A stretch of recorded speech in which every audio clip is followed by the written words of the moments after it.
seeing the bears increase because the harvest too low, or if they're seeing the bears decline because maybe we got the harvest too high.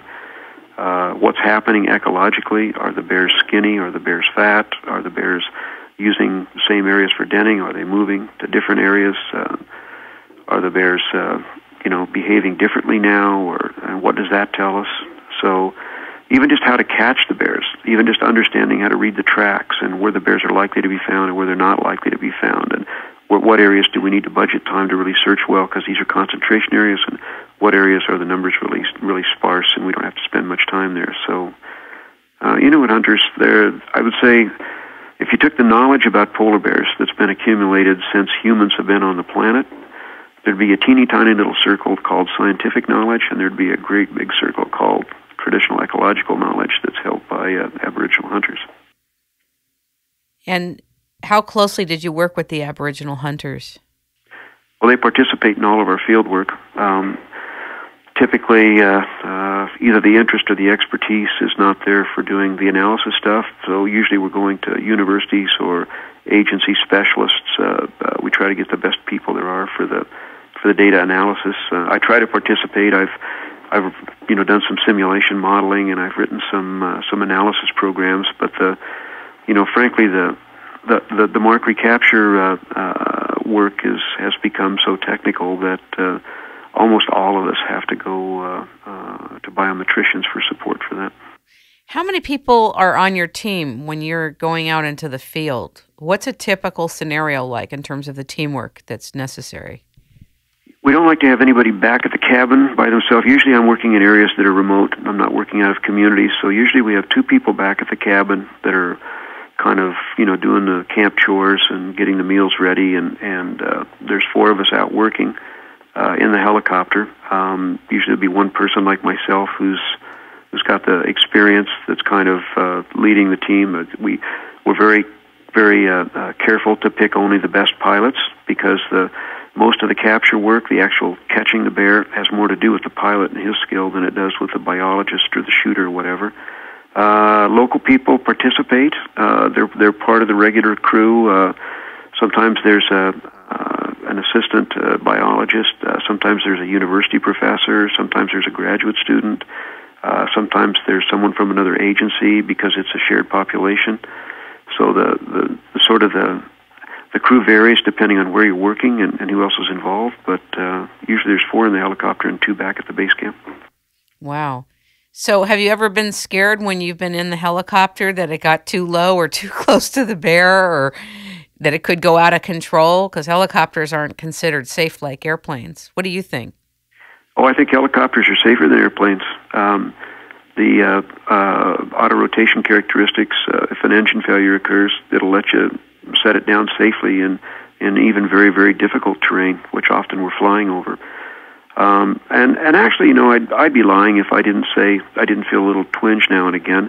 But honestly, the pilots that we fly with are so good that they're just extraordinary. And I've always felt very safe and very comfortable when I was in their hands. I felt more concerned about domestic flights, frankly, sometimes, but that's just me.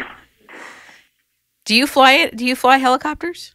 Oh no! I mean, I've talked it over with pilots. My focus is on the bears, and I think everyone agreed it would be a tremendous mistake if I ever attempted to fly anything. So I'm a passenger and happy to be there. I wonder what would make somebody want to become a helicopter pilot to capture the polar bears for study. Yeah. Some people are just gifted. Their vision, their ability to keep track of all the things that are happening at once, like wind direction and movement of the bear and obstacles on the ground, to monitor their equipment, make sure that they've got the power they need to do the maneuvers they need to do, just dance in there nice and close so you can make a good shot, keep the bear out of trouble while he's going down. And I think for many pilots, they need the wages to live and pay their expenses and feed their families and everything. But the opportunity to do something well that not very many people in the world could even begin to do, I think that's more of the motivation than the wages. It's a very different kind of work, isn't it? Like, totally. Don't you miss that, being in the field right now? Oh, I can already talk about it. But, I had my day, and I'm 61 now. I could still get out there and pound darts into polar bears, I guess, but it's time for the next generation to step up and take their turn, and it's you don't want to keep it something too long and embarrass yourself.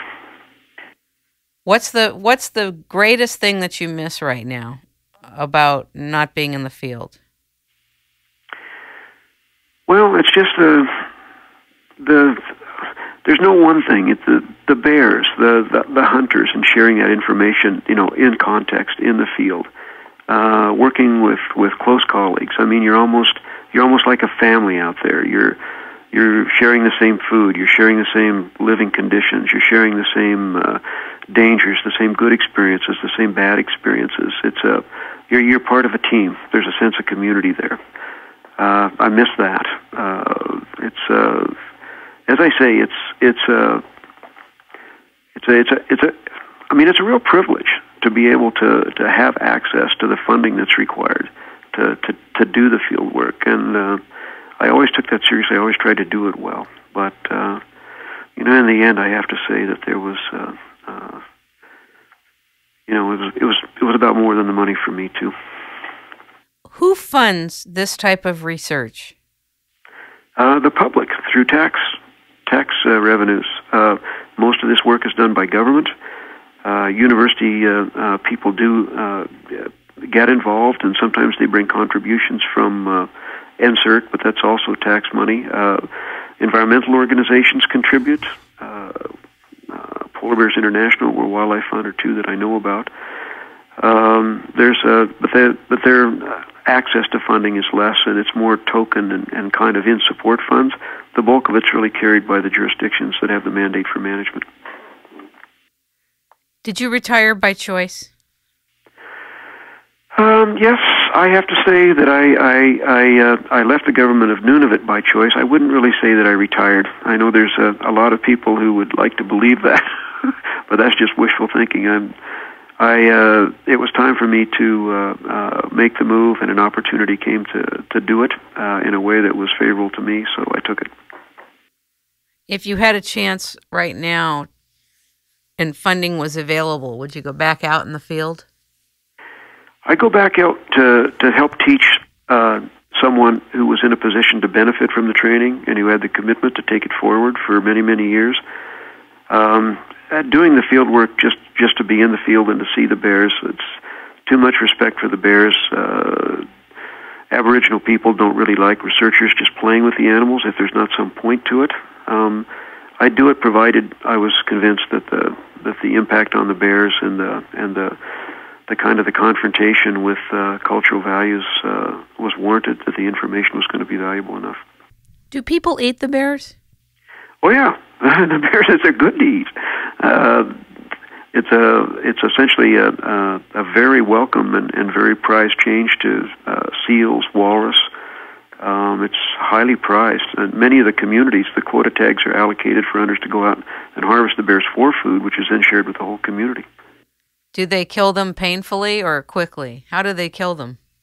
Well, they shoot them, and it's not painful. It's painful, but it's an approved way to do euthanasia. They try to minimize the pain, of course, but it's hunting. A lot of hunting is very inhuman, and sometimes what goes on. A lot of times, what goes on in hunting is that the animals